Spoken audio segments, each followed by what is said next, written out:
Yup! Kanya mananining apritada. Tara, lutute. Samahan nyo ako, lutuin natin itong chicken apritada. Umpisahan na natin. Yup, umpisahan na natin. Unang gagawin natin, syempre, maggigisa tayo. Maglalagay tayo ng mantika. Pagkatapos, yung ating bawang at sibuyas, pagsabayin na natin.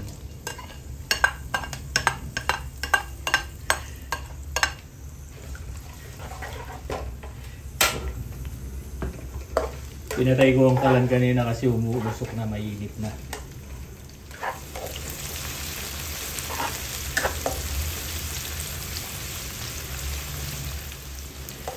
Isusunod na natin yung ating manok. Siya muna nating igigisa. Ayokong isama yung tubig.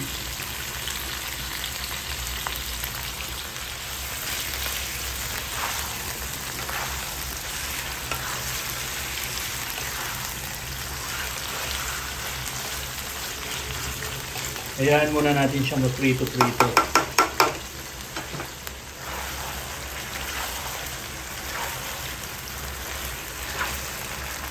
O yun, pwede na to. Ilalagay na natin yung ating tomato sauce. Wala akong tomato sauce ngayon. Tomato paste. Pandikit. Lalagyan natin siya ng 2 teaspoon na tomato paste. Oh my god, hinihingal ako dahil sobrang init sa Toronto ngayon.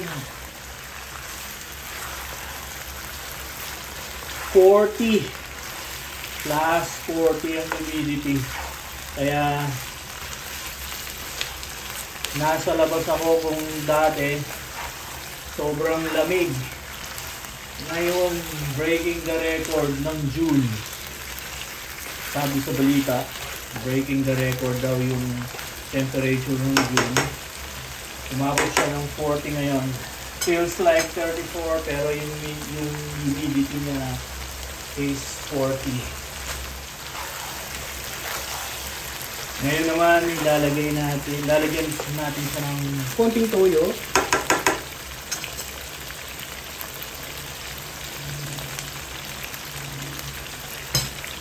Pampadark lang ng kulay ito. Pero pampalasa na rin naman ang toyo, di ba? So, nagkakulay siya ngayon. And then lalagyan natin siya ng ground pepper. Konti lang.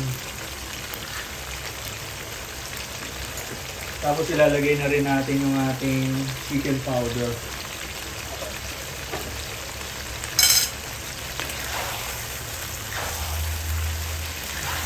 Sabi nila, yung niluto kong asado noon, sabi nila apritada.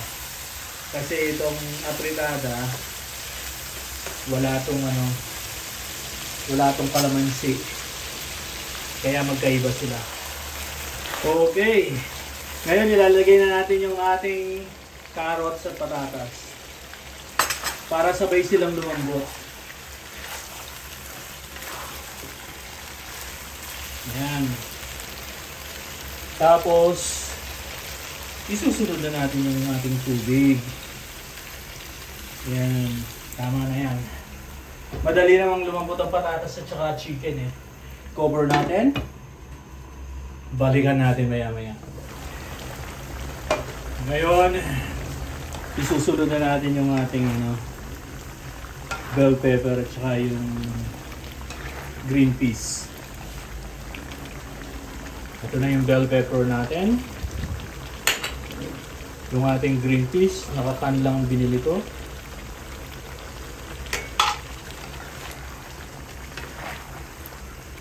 Maya-maya lalapot na to.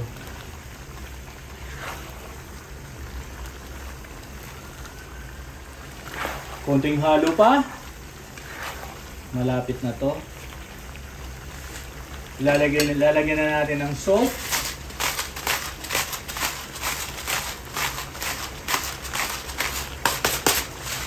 At Tsaka yung ating 1 teaspoon na sugar. Alam mo naman Pilipino, di ba? Hindi nawawala ang sugar sa mga sauce.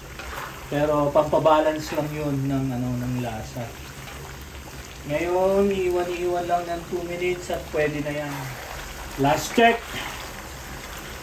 Okay na to. Luto na. Ngayon, turn off na yung ating stove. So, eto na yung ating finished product. Yung ating chicken na fritada. So, ngayon, syempre, yung ating mahiwagang plato. Sasandok na tayo. Tignan mo naman, oh. Oh my. Oh. Syempre, yung ating mga patatas. Pagdagan pa natin ng laman. Oops. Ngayon yung sabaw. Sabaw pa. Ito na yung ating chicken na fritada. Maraming salamat sa pagsubaybay. Thank you for watching. Hanggang sa muli. Bye-bye for now.